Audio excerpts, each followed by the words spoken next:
So today, we're going to do it. So the picture on the screen is of one of the places where we will be going down in South London.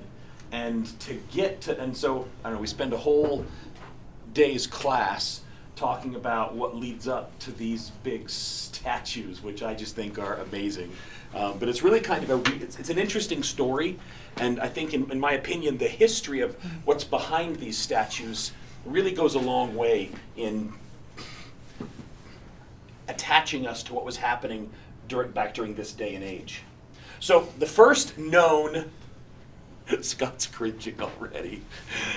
I know it's BYU, just bear with me. The first known description ever to happen of a dinosaur bone was completed in 1676 by Robert Plot, who's a professor of chemistry at Oxford. The bone was delivered to him from just a little ways away, and he interpreted it as being the end of a femur. So in that regard, he was 100% correct. Didn't understand what it would have been from, so he speculated it was from one of the giants, as spoken of in legend from the Holy Scriptures, or possibly the end of the femur of a Roman war elephant. So they would have had to have brought those over on boats. I'm sure that was a lot of fun, being in a small wooden boat with elephants. Anyway, that was it. It was published in a book that he had written that was about the natural oddities of the Oxfordshire region, the area around the county where Oxford is at. Now, this really takes kind of an interesting turn, which we do have to talk about, because in 1763, the same exact bone was revisited by Richard Brooks. And this isn't the book that he published it in. Richard Brooks was a doctor, local country doctor, and he basically wrote a lot of books about fishing as he was out walking around, in the area where he practiced. But he had come across the bone, and he actually named it. And based upon the shape, and I'm not making this up, he named it Scrotum humanum. Now, this bears talking about for a second, because this is the first published description of that bone. And so years later, when people realized what that bone was from, there was a nomenclature problem, that the bone had actually been described and had a name published, even though it was in jest. There was some French geologists, paleontologists, who were basically putting forward that since it had been named, that the actual dinosaur that this bone came from should have been called Scrotum humanus. And there was this huge to-do that went on for a couple of years. It's also called the Cornwall bone because it comes from a little shire of Cornwall in the county, if you want to think of it that, as Oxfordshire. So this, it's been around for a long time. The bone no longer exists. It's been lost, destroyed, misplaced, something like that, because that would just be fun to go and see. Do we know the animal it is? We do, but I'm not going to tell you. Yeah. So just to put it in perspective, it's a megalosaurus. It's the head of a femur of a megalosaurus. Comes from right here, just outside of Oxford, which made sense as to why Robert Plot got it, since he was a professor there. Entering on into the scene about 100 years into the future is the very reverend, because he was actually the reverend at, where are they all buried at? In London. Yeah, he was actually the reverend at Westminster for a while. And then when he went back to Oxford later in his career, he was there at Trinity College at Oxford, and he wasn't so much a geologist. That was more of a hobby. He more worked in the, he was a minister, basically, and dabbled in geology a bit. Professor of geology, Dean of Westminster, the first actual description of a dinosaur, and I do want to point out that in his right hand he is holding a cephalopod. That will become important as the discussion goes on. He's credited with the first actual description of a dinosaur. The dinosaur bones that he was given was just a portion of the lower jaw, discovered in 1815 at the Stonesfield Quarry, and after consulting with the famed world anatomist Georges Cuvier from France, He published as a Megalosaurus, a large reptile, great lizard. This bone actually still exists. It's on display at the museum there at Oxford, and if we were going to Oxford, we could go in and take a peek at the first bones of Megalosaurus.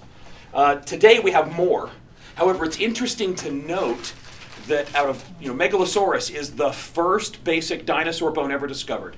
They discovered the head of a femur. The two weren't linked together for quite some time, however. And then the lower jaw, and then other bones. We have a portion of the upper jaw, we have the pelvis, part of this leg, and there's more, but a complete skeleton. All the bones of Megalosaurus have never been found. It's a really good, solid Jurassic theropod, bipedal carnivore for the hard rock guys. 2 legs, eats people, stuff like that. If this was Jurassic Park, this would kill you. And this should have actually been in Jurassic Park because Megalosaurus is Jurassic, where T-Rex is not. But anyway, you can't argue so much with Hollywood. And if we were able to go to Oxford again, the actual bones originally discovered are on display at that location. So just a short jump away. So we've got, the green is Jurassic, as Scott has been telling us. Here we've got our Cretaceous stuff, White Cliffs of Dover, the Cenozoic stratas down here, Triassic up here, and then the really old stuff, Carboniferous, heading up towards Sycar Point, etc. So here's our 2 Megalosaurus deposits that we found in these Jurassic rocks. We move not forward, but laterally in time, down towards the southern coast, and we find one Dr. Gideon Mantell. At this point in time, he's about 27 years old, and his 18-year-old bride in England. At this point in time, it was illegal to marry a minor, so no minors got married. If you worked in the mines, you were that was for Jeff, totally. It was illegal to marry someone under the age of 21, and so Mary Ann's parents had to write a special letter, and they were pretty poor country folk, and so getting rid of one of the daughters makes it easier on everybody else. And Gideon is a very successful doctor. He delivers babies for a living, and he was really good at it. Back in this period of time in the early 1820s, when out of 1,000 women to give birth, 14 or 15 would die. So we've got a 1.5% mortality rate, which would today we don't have that. Gideon delivered in excess of 2,500 babies in his years as a doctor and lost 2 moms. So really beating the odds. And there was a point in time during the high point of his career down in Leeds where he was making almost £1,000 a year. So 1,000 pounds a year as a doctor in 1825. This is a tremendous amount of money. $120,000. Yeah, this is prior to him totally going broke, though. Kind of like a sports star from America, yeah. He was very much concerned with marine fossils, and during his walks from place to place or riding in his carriage, like Buckland and everybody else, he would stop and look at outcrops of rock. And early in his budding geology hobby career, he was very much concerned with marine fossils because most of the Cretaceous strata of the area was marine, although he was successful in finding some terrestrial fossils. And even though he would come out and say this is different or these are terrestrial, the Geological Society, which was just in its infancy up in London, would totally put the kibosh on that. No, there's no terrestrial fossils. You, Dr. Gideon, you are not one of us. You do not really know what you're talking about. And over the course of time, Gideon, who was really good at this, was very successful in making enemies with one Sir Richard Owen, which we'll come back to here shortly. Sometime during the year 1822, the rumor, there's no substantiation for this, it's something he wrote down later in his life, but not when it happened, and there are 2 or 3 differing accounts, but Gideon's account is that while he was seeing a patient, his wife, who accompanied him on a lot of these trips, went for a walk.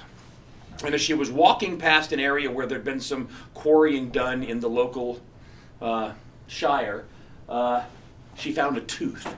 and it was big.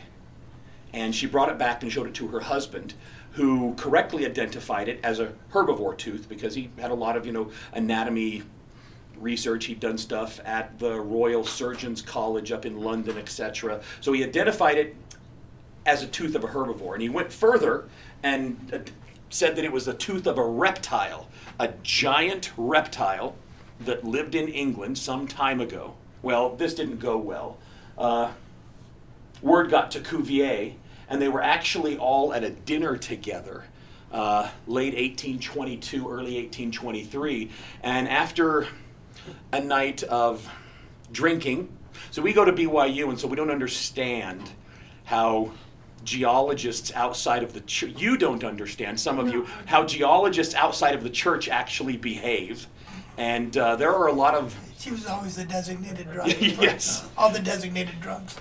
There are a lot of libations consumed when geologists who are not BYU graduates are involved. Diet Coke, And right? who? Diet Coke. Exactly.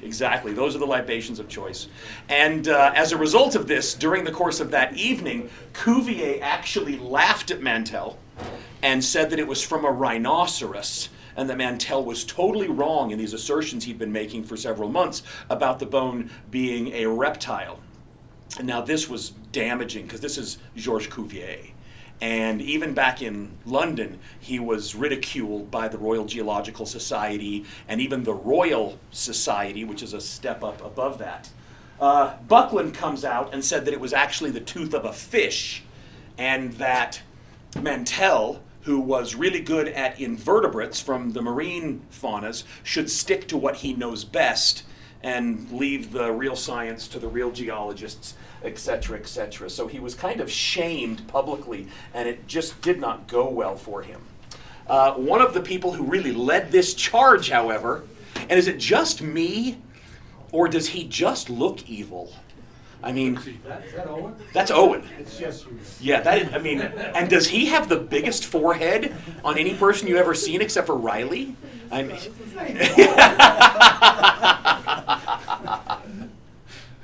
he was really good at these invertebrate fossils, and Marianne did, again, most of his drawings, just like most, I'm sure that these guys, when they were out, I like to go out and find rocks and seashells and stuff. Ooh, I'm going to get married, so they're interviewing potential wives, and I'm sure one of the questions was, can you draw and paint? Can you draw and paint? Because some of these drawings and paintings are just amazing. So this is Mantell's wife that drew. This is Mantell's wife. Wow. Owen went further, that middle one there, and classified the teeth and a few bones that Gideon now had in his possession as a large quadrupedal mammal, but later Gideon actually disproved Owen and kind of made him look bad, and which just fueled the bad blood that really, in fact, Owen, people, if you read some of the biography type stuff that was done on these two gentlemen, when they're writing about Owen and they talk about Gideon, they call Gideon Owen's, and then Owen's nemesis. Gideon meant they really play it up quite a bit. Charles Lyell and Gideon were actually friends. Lyell was actually at the dinner where Cuvier had become happy and ridiculed Gideon about his find and what he believed it was. Lyell maintains that the next morning, now Mantell has already left and gone back to England, Lyell maintains that the next morning Cuvier recanted that. And he said, in hindsight, having fresh eyes, I don't know that I've ever seen the teeth or bones the like of what Gideon was showing us last night, and maybe we need to look at it again. However, that is only written down by Lyell, and it never made it back to Gideon at any point in time, really, until much later in his career, 10 years or so down the road. So really not doing very well from a scientific standpoint, kind of like Mary Anning. You're not supposed to be here. You're just this. And in today's society, being a doctor is kind of, prestigious. In this society, being a doctor is not prestigious. The only way to be prestigious in this society is to be born that way. And Gideon Mantell is the ununiversitied son of a shoemaker, and it just wasn't going to happen. People weren't going to give him time on the stage. They're having a hard time with terrestrial Yeah, they didn't. Because they didn't believe There wasn't a lot of terrestrial stuff that had been found in those Cretaceous beds. Yeah, because yeah, I don't know that they understood accommodation space, but everything else was marine, so this needed to be marine, and that's why Buckland said they were fish teeth. Yeah. So to prove them wrong, to restore his honor, Gideon went back to the Tilgate Quarry, which this is a drawing, and in what you're, if you read the stuff online and what you're told, this is Gideon right here. And these workers are excavating in the Tilgate Quarry. He eventually called this section of strata the Tilgate Forest, which the name still holds to this day. And there's actually a monument out here near the quarry site where it's believed the teeth that Marianne supposedly found, lots of ifs in that statement, actually came from. So he's gotten the recognition now later in life. So he goes back to the quarry, he goes back to ground, and he begins finding more material. And one of the things that he found was that the hind limbs of his reptile, Owen's mammal, the hind limbs were 2 to 3 times longer than the front limbs, suggesting to him that it, at least in part, like a kangaroo, walked on its hind legs and maybe used its front legs on occasion, but that it was able to walk, bipedally, just using its hind limbs. And that did not go over well at all, because Owen was viewing this, it's a large animal, it's going to walk on 4 legs. What are the large animals that exist on the earth today? So his comparative anatomy, and Owen was a great anatomist, but he wasn't a very nice person. And so his comparative anatomy was saying hippo, rhino, elephant, lion, tiger, bear, along that, hind legs, front legs, everything matches, etc. Gideon eventually takes a few of the bones, and most importantly the teeth, and he makes his way to the Royal College of Surgeons in London. And this is a picture from well after Gideon would have gone to the Royal College. But they have everything. It's actually closed now, and everything's been taken away and put into storage or other museums, but really well done. And as he's searching through this museum for something that resembles the bones and, more importantly, the teeth that he has, he comes across an iguana. And the teeth that he had in his hand looked just like the teeth of the iguana, except they were about 30 times larger, leading Gideon at the first to estimate the length of this animal that he had found to be somewhere between 70 and 100 feet long, which would make it a pretty big iguana. But he'd found something to compare it to. Later, when he showed his comparison and the new bones, etc., to Cuvier, Cuvier agreed with him. And Cuvier actually recanted publicly and in writing that he had been wrong before. Now, Owen never recanted publicly or in writing or ever, etc. So we get to 1825, and Gideon wants to name this cool little animal. He's got a partial skeleton, and there's a drawing of what it may have looked like. Got to make the tail really long, etc. And he wanted to call it Iguanosaurus. But William Conybeare comes along and says, well, Iguanosaurus, iguana lizard, that could apply to modern day iguanas. So it really isn't. And so Conybeare gave him 3 or 4 different ideas that said, these are names you could use. And Gideon used a name suggested by Conybeare and called it Iguanodon. Now today we know that Iguanodon looked quite different than what they envisioned it back in the day, because again, at first they were envisioning to have limbs being exactly the same length, front and back, like a hippo, a rhino, or an elephant. And they only found one of these little horn protrusion things, which today we know, because we've found them in place, is the thumb, probably used for digging in the ground because it's a herbivore. So they only had one of those. Well, where do you put one horn? If you you put it right there on top of its nose. Now later, Gideon really regretted that, because it influences a lot of stuff later, and later he realized that he was probably in error about that. But there it is, and there's the horn down there on its hand, and the front legs are shorter than the back legs, and so on and so forth, and Iguanodon is born. A number of years go by, a new genera of dinosaur is found. This time it's Heliasaurus, which is an armored dinosaur.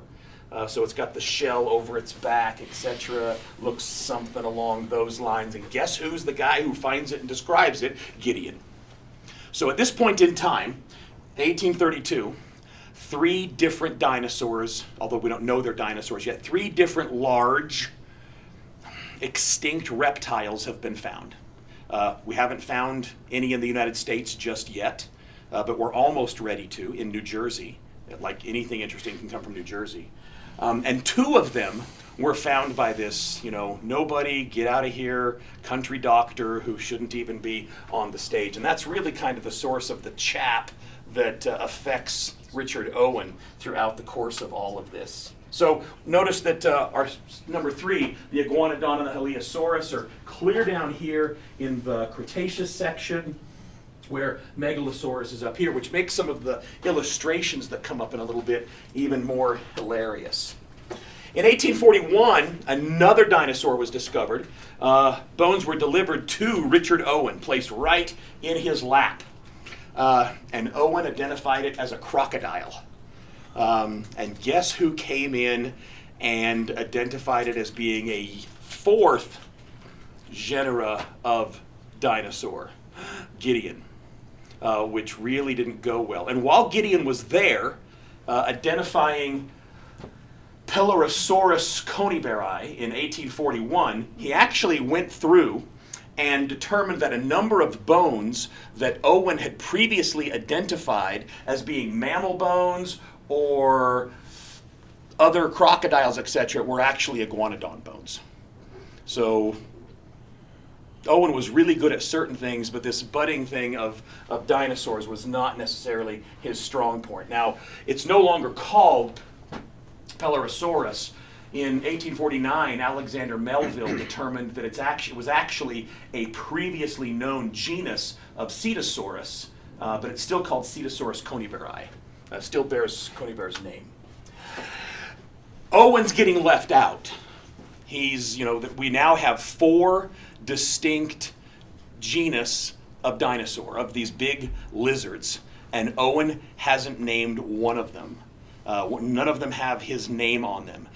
He does, however, while doing some research at the Natural History Museum of London, where representative bones from all of these specimens exist, he notices that they have very similar structures in their vertebrae. And based upon that and a few other things that he puts together, he decides that maybe we need to come forward and make a new suborder of saurian, of these lizards. And that's where the term dinosaur actually comes from. So, and notice that he's holding a cephalopod in his hand. Now, the purpose of this is to let you understand that during the course of your life, you will have pictures taken, and some of those pictures, like graduation and wedding pictures, are extremely important. And during the photographing of those pictures, you should be holding a cephalopod in your hand, okay? So, FYI, go find a cephalopod and then carry it around with you so you can have pictures taken with it. When we go to England, I will carry a cephalopod around. We're going to have to do it. We'll have to have cephalopods. Today we know that they look like this. There's Iguanodon and a really cool artist's cartoon representation of Megalosaurus. But in 1842, Sir Richard Owen grouped these animals together along with Coneybaryi and called them Dinosauria. So basically what he did is, Buckland has described Megalosaurus up at Oxford, and this silly country doctor who he hates has described 3 more genera of dinosaur, of these big lizards. And what Owen did was step in front of both of them and say, all of this is mine, and we're going to call them dinosaurs. And it worked. Owen's dinosaurs took off. People loved the term, all of this stuff being grouped together, etc. Now, back in the day, when this would have been published, it looked more like this. Again, because of the way Owen perceived it, Megalosaurus looks a lot more like a lion or a bear than a bipedal theropod. Iguanodon, I love how they took, the Heliasaurus, and instead of putting the horns around the periphery, of the shell, the protection, they put them all right down its back like a dragon. It's just cool, you know. I mean, you got to give them credit for trying. All of these specimens are being found totally inarticulated. They're being pieced together from probably multiple individuals because of the type of preservation and where the bones are coming from, etc. Don't they look a lot like the mammal-like reptiles of Yeah, they kind of do, yeah. late Paleozoic? And there were some of those mammal-like reptiles, some of those therapsids were actually being found mostly in Africa at about this same exact point in time. And this is also running concurrent now with Mary Anning down on the coast finding ichthyosaurs and plesiosaurs and these large aquatic reptiles. We'll get into that a little just briefly here in a couple as well. But yeah, they kind of do, even though in current terminology we know that they didn't look anything like what we're seeing here. But you know, the damage had already been done, so to speak. Now, really quickly, before we leave Gideon and move forward, I think it bears, that's Gideon's spine. Yeah, Gideon had really bad scoliosis.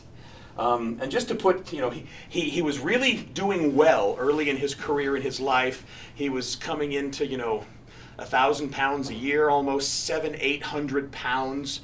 Being a doctor, he was very successful. He was highly sought after.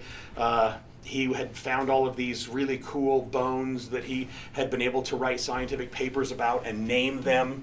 And then, in 1825, Iguanodon was published. And in 1825 also, because of Iguanodon being published and how successful it was, he was granted membership as a fellow of the Royal Society. Now this is kind of unheard of. He's not a geologist, he's not a scientist, he's this country doctor.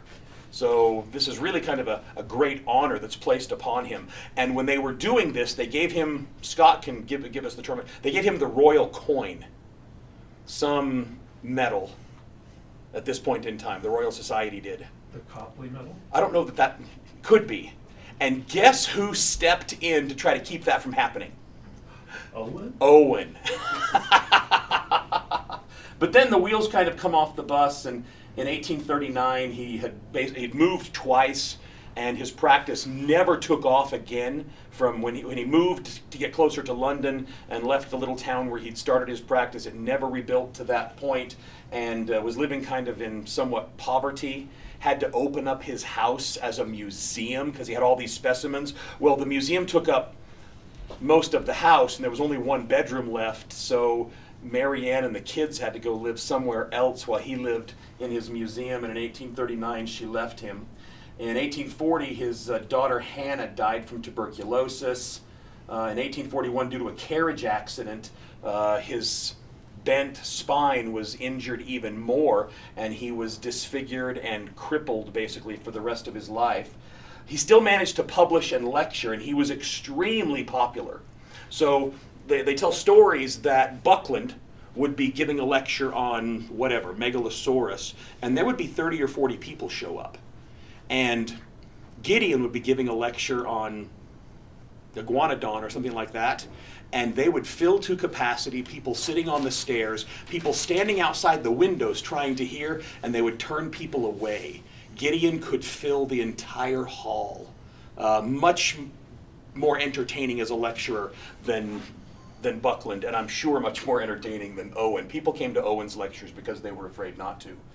1852, on the 10th of November, he's a doctor, and so he's self-treating for this debilitating pain that he's in because of his scoliosis and the after effects of this carriage accident where he somehow slipped from his seat and was dragged under the carriage while being tangled in the reins and was drug along under the carriage for a short distance. He overdosed on opium one morning, November 10th, 1852, and slipped into a coma and died later that afternoon.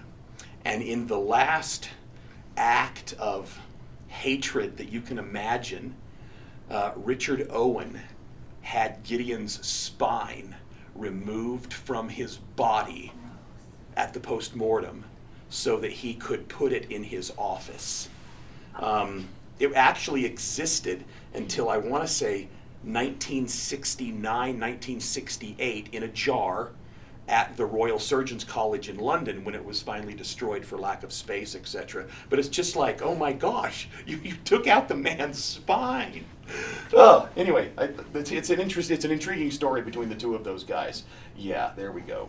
Bill Bryson wrote about it in Short History of Nearly Everything. Yeah, oh yeah, it's just unreal. But there's a lot of that back in the day. There's two guys here in the U.S. who are, at the same time, are totally duking it out here in Utah and Montana and the Dakotas in what are called the Bone Wars.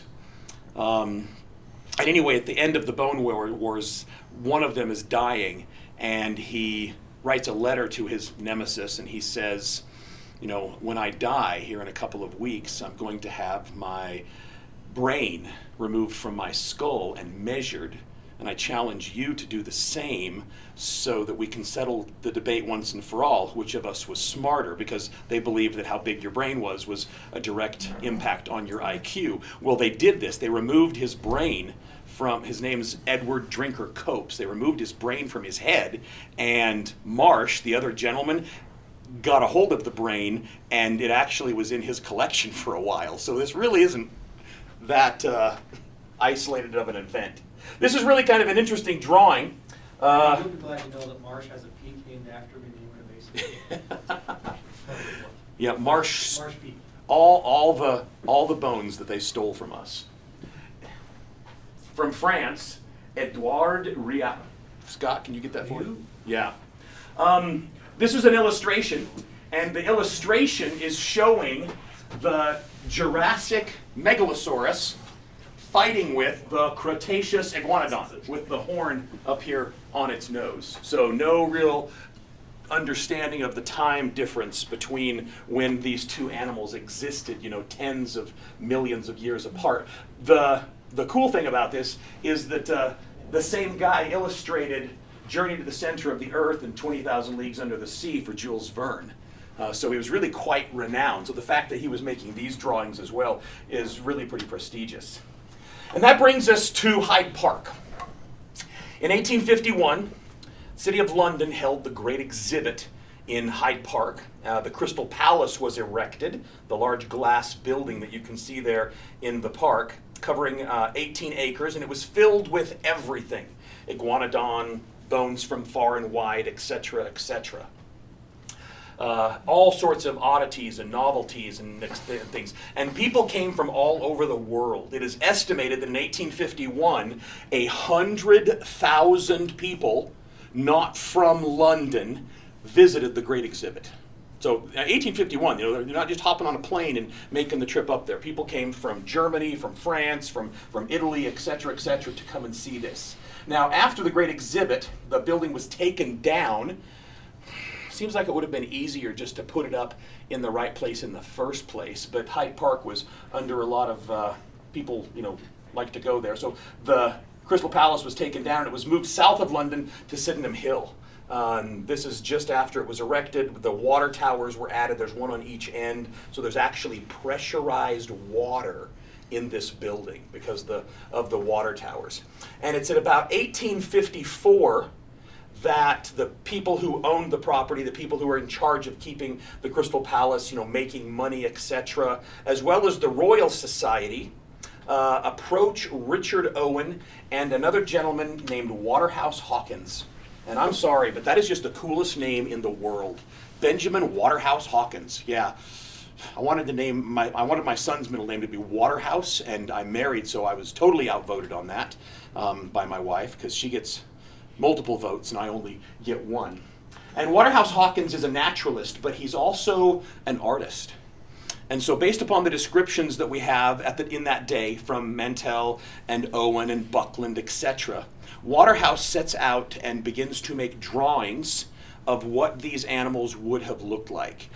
And the purpose behind this is that they want to eventually, and Owen is helping, they want to eventually make large, massive replicas to put there on the grounds at Sydenham Hill at the Crystal Palace.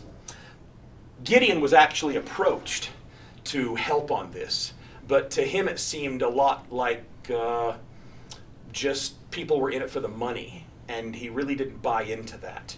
He wanted to do it for the sake of science and public education, but it really did just seem like people were in it for the money and the fame and the self-promotion, and so he respectfully declined. So in 1854, in a building there at Crystal Palace, Waterhouse Hawkins makes a series of molds, and in those molds they put all sorts of brick and wire for the internal infrastructure, etc.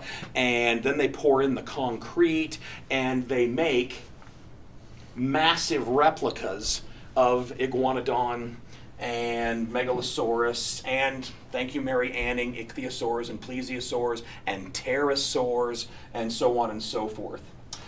Waterhouse Hawkins went so far as to hold a dinner on New Year's Eve in 1853, just before this all went on display. And there is some conflicting reports here. Most people say, because of the way this looks, you can see that it's Iguanodon. It's got the horn on its head. You know, the reason they used Iguanodon is because it has this big low belly, etc. And the way that a lot of this reports read is that he held this dinner for 21 guests, and they ate inside of the Iguanodon. That's actually not true. They ate inside the mold that the Iguanodon was made from, because the Iguanodon was filled with coils of wire and bricks and cement, and there wasn't enough room to put 21 people in there. Plus, they would have had to have cut its back off in order to make this actually happen. So the pictures don't show it very well, but they're actually sitting in the mold. And here in this drawing, you can see down here at the bottom, this is the mold that they would have been in, although the head part of the mold was actually left on. And Sir Richard Owen famously seated himself at the head of the table right here in the brains of the Iguanodon, because he was Mr. Dinosaur at the time. Unfortunately, this was in 1854, and Gideon had died 2 years early, and therefore was unable to attend. But you see that you've got, you know, the signs, the banners that hang around the room for the people who've contributed. Buckland, Cuvier, not sure what Cuvier actually did besides a little side consulting. He's just really famous. Owen, Mantell there at the end. And kind of to add insult to injury one more time, as the dinner starts, Owen, who has self-proclaimed that he's in charge, offers a toast to Gideon.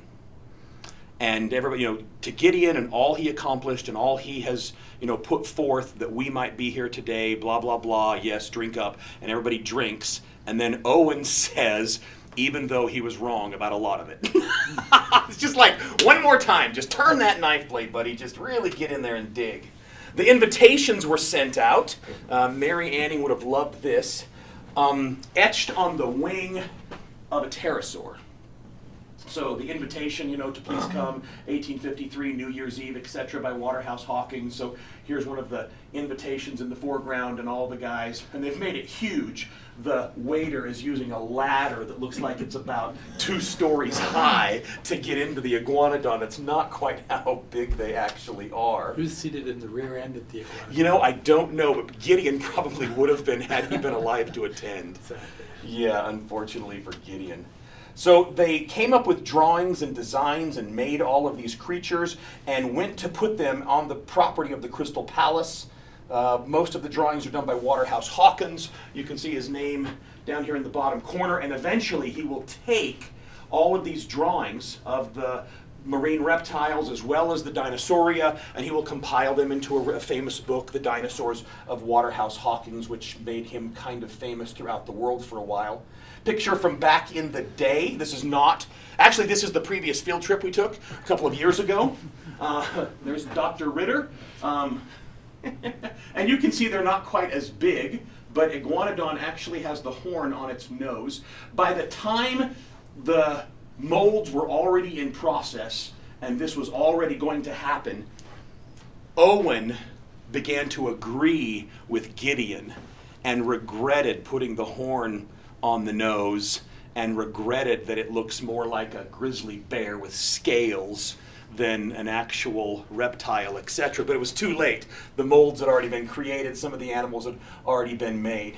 Today, they're painted a really weird shade of green, almost like the color of a boy's bathroom in a junior high, in my opinion. And that is Megalosaurus, which again looks kind of like a grizzly bear with an elongated head.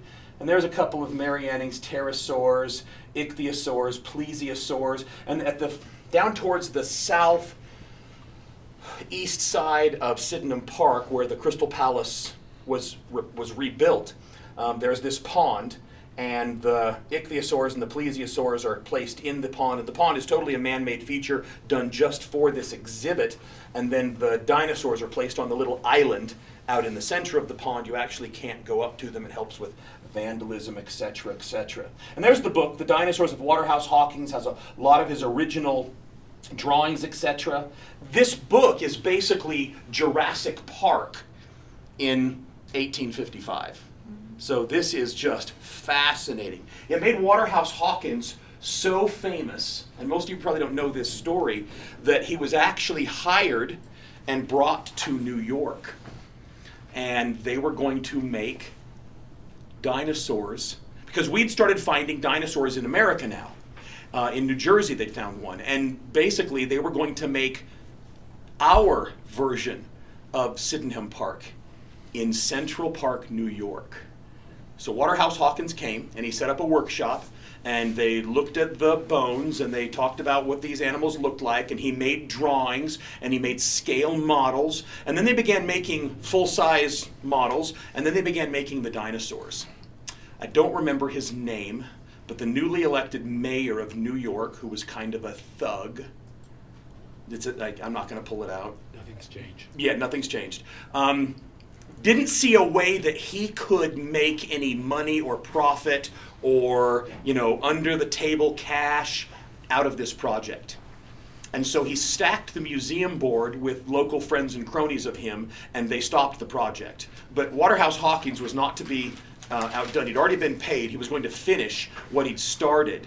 And about a year later, some henchmen broke into the workshop and, using large sledgehammers, destroyed not only the dinosaurs, but the molds and the drawings and the scale models and everything else. And Waterhouse Hawkins went to Princeton for a year as a guest lecturer, and then in disgust of the whole thing, he went back to England and never returned to America. So if this politician wouldn't have gotten so uppity about it, we'd have our own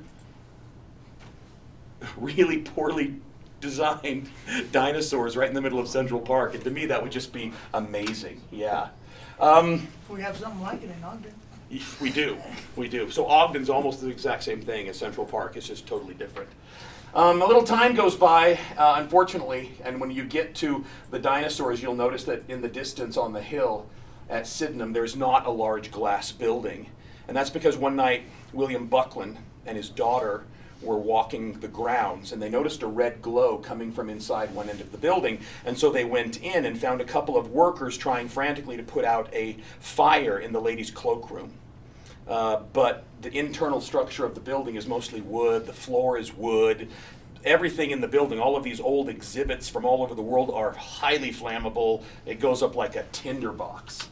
And basically, in just a matter of hours, they called in 89 fire engines, fire brigades, and 400 men. And still, the only aspect of the building that could be saved was the North Water Tower. So the entire thing was gone.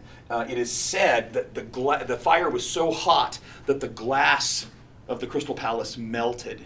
And people would then go to the Crystal Palace for years afterwards and sift through rubble and the dirt surrounding it and find chunks of glass that had been melted from the windows and then ran like rivers of glass, leaving the building and heading out into the park, etc. Before you, so when we do get there, in front of the ruins, you'll see the stairs and that Yes. little white wall. Right here.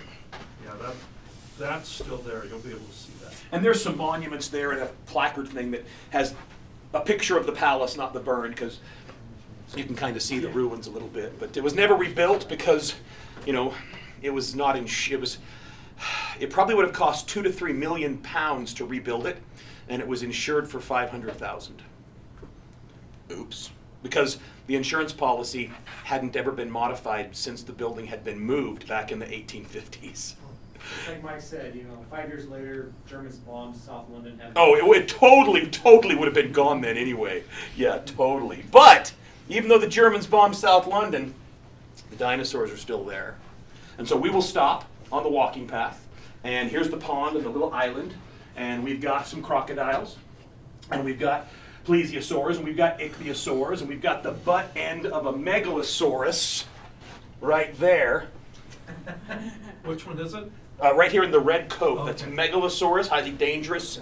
You never know when it's going to just... Now, why have you changed your hairdo? Because my wife said, Just more bones. when that hairdo gets long, she says I look a lot like Doc in Back to the Future. So, yeah, she totally changed it. Anyway, that's one of our stops, and that's kind of the history behind it. And to me, it's just a really cool place, because this was all done right at the inception when we were just discovering what these things actually were and that dinosaurs actually existed. Great lecture, Randy. Good times will be had. Thank you, Randy. Oh, no.